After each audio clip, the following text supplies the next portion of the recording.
Ibu-ibu yang terkasih di dalam Tuhan Yesus Kristus, kita masuk dalam saat teduh KWJ Maranatha GKJ Sampanan Kradenan yang akan saya bikin tema Jadilah Anak Tuhan yang Berbuah. Sebelumnya kita akan berdoa terlebih dahulu. Mari saya hantarkan. Bapa kami yang berada dalam kerajaan surga, puji syukur dan hormat kami naikkan ke hadirat-Mu Tuhan, karena Bapa sudah beri waktu kami saat ini untuk merenungkan firman-Mu.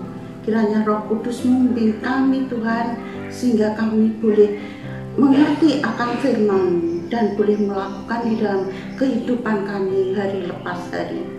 Ampuni Bapa segala dosa dan kesalahan kami. Hanya di dalam nama Tuhan Yesus Kristus doa ini kami panjatkan. Amin.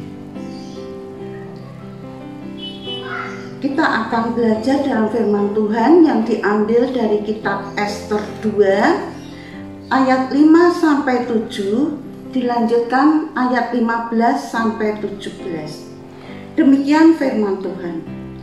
Pada waktu itu ada di dalam benteng Susan seorang Yahudi yang bernama Mordekai bin Yair bin Simei bin Kis, seorang Benyamin, yang diangkut dari Yerusalem sebagai salah seorang buangan yang turut dengan Yekonya, Raja Yehuda. Ketika ia diangkut ke dalam pembuangan oleh Raja Nebukadnezar, Raja Babil, Mordekai itu mengasuh Hadasa, yakni Ester, anak saudara ayahnya. Sebab anak itu tidak beribu bapak lagi. Gadis itu elok perawakannya dan cantik parasnya. Ketika ibu bapaknya mati, ia diangkat sebagai anak oleh Mordekai. Dilanjutkan ayat 15 sampai 17, demikian firman Tuhan. Ketika Ester, anak Abihail, yaitu saudara ayah Mordekai, yang mengangkat Ester sebagai anak, mendapat giliran untuk masuk menghadap raja, maka ia tidak menghendaki sesuatu apapun selain daripada yang dianjurkan Higai, sida-sida raja, penjaga para perempuan. Maka Ester dapat menimbulkan kasih sayang pada semua orang yang melihat dia. Demikianlah Ester dibawa masuk menghadap Raja Ahasiveros ke dalam istananya pada bulan yang ke-10, yakni bulan Tebet, pada tahun yang ke-7 dalam pemerintahan Baginda. Maka Ester dikasihi oleh Baginda lebih daripada semua perempuan lain, dan ia beroleh sayang dan kasih Baginda lebih daripada semua anak dara lain, sehingga Baginda mengenakan mahkota kerajaan ke atas kepalanya dan mengangkat dia menjadi ratu pengganti Vasti. Amin. Kita akan memberikan judul pada tema hari ini, saya ulang, yaitu Jadilah Anak Tuhan yang Berbuah. Kita melihat di dalam firman Tuhan ini adalah kehidupan Ester, di mana Ester adalah seorang anak yang tidak mempunyai ayah ibu, tetapi dia diangkat oleh saudara ayahnya yang bernama Mordekai.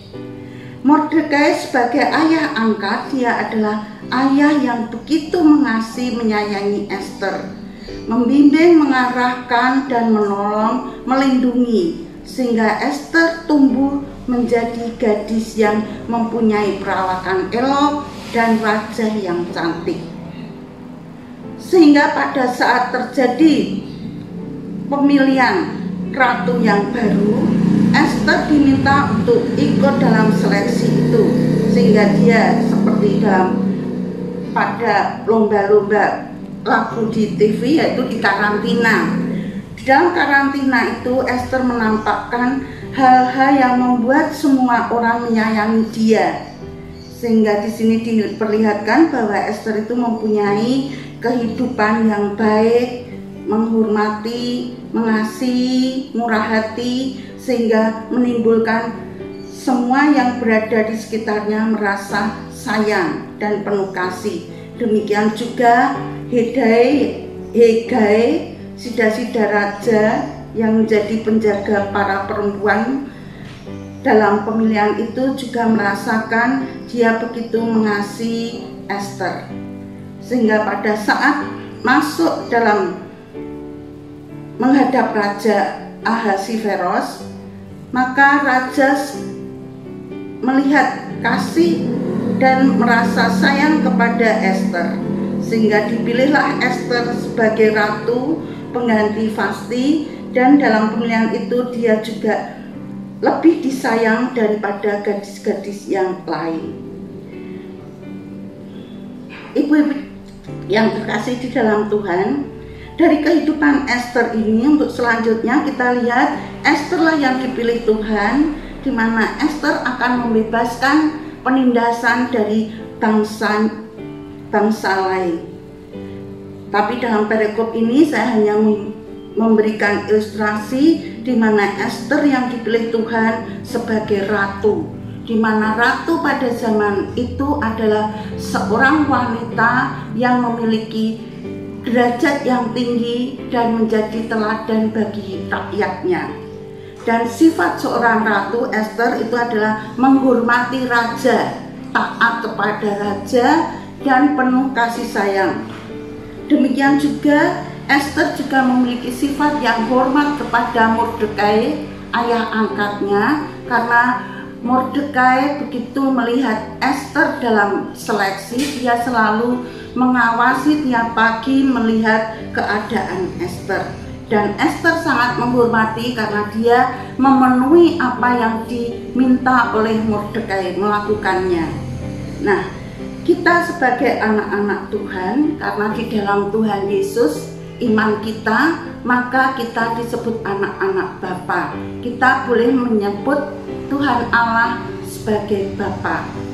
Dengan demikian, kita sebagai anak-anak Bapa, kita seharusnya juga mempunyai sifat seperti Ester, yaitu menghormati Tuhan, kemudian melayani Tuhan dengan kasih dan penuh murah hati juga. Nah, di dalam kehidupan kita sehari-hari, kita akan melihat bahwa anak-anak Tuhan harus berbuah, atau anak-anak Tuhan menghasilkan buah. Hal ini kita melihat di dalam Yohanes 15 ayat yang kelima. Demikian Yohanes 15 ayat 5 saya bacakan. Akulah pokok anggur dan kamulah ranting-rantingnya. Barang siapa tinggal di dalam aku dan aku di dalam dia, ia berbuah banyak. Sebab di luar aku kamu tidak dapat berbuat apa-apa. Sehingga untuk anak-anak Tuhan bisa berbuah itu apabila kita tinggal di dalam Tuhan Yesus, memohon penyertaan Tuhan. Maka kita sebagai ranting akan dibersihkan, diproses, menghasilkan buah-buah roh yang lebat. Dan buah-buah itu akan menjadikan kita hidup bersama Tuhan, menjadi pelayan Tuhan, dan menjadi hidup kita kesaksian bagi banyak orang. Kita lihat di dalam kitab Filipi 2 ayat yang ke-15. Supaya kamu tidak beraib dan tidak bernoda sebagai anak-anak Allah yang tidak bercela di tengah-tengah angkatan yang bengkok hatinya dan yang sesat ini, sehingga kamu bercahaya di antara mereka seperti bintang-bintang di dunia. Nah, di dalam kehidupan kita sebagai anak-anak Tuhan, buah-buah itu akan dikenal apabila kita masuk dalam melayani Tuhan. Gimana melayani Tuhan itu dalam kehidupan kita di dunia ini adalah nampak pada sekeliling kita atau lingkungan kita. Jika kita berada di lingkungan keluarga, maka kita nampakkan buah-buah roh di dalam keluarga, yaitu kepada anak-anak kita mengenalkan Tuhan Yesus, kita mengenalkan hal-hal yang baik, sehingga anak-anak kita yang dari benih akan bertumbuh dan memiliki buah yang baik, yaitu memuliakan nama Tuhan. Demikian juga selain melayani, kita harus bersaksi, karena di dalam kehidupan kita diberi Tuhan berbagai macam talenta, di mana talenta itu dipakai Tuhan untuk memuliakan Tuhan, untuk memperlebar kerajaan Tuhan di dunia ini, sehingga kita sebagai anak-anak Tuhan melakukan apa yang menjadi talenta kita, karena talenta itu ada yang pujian. Saudara-saudara kita memiliki talenta pujian, maka dia akan dipakai Tuhan untuk memuliakan namanya di dalam pujian. Demikian juga jika talenta itu adalah mengajar. Nah, di situ Tuhan juga pakai cara mengajar itu untuk memuliakan namanya dan untuk memperluas kerajaannya. Nah, karena ini adalah firman Tuhan, maka kita diingatkan kembali menjadi anak Tuhan itu harus menghasilkan buah. Amin. Mari kita berdoa. Segala puji dan hormat Tuhan, kami kembali menghadap kehadirat-Mu. Kami ucap syukur Tuhan akan firman-Mu ini. Biarlah firman-Mu ini boleh menjadikan kekuatan kami, dan kami boleh berbuah karena kami percaya kepadamu, beriman kepadamu. Ampuni Bapa segala dosa dan kesalahan kami. Hanya di dalam nama Tuhan Yesus Kristus doa ini kami panjatkan. Amin.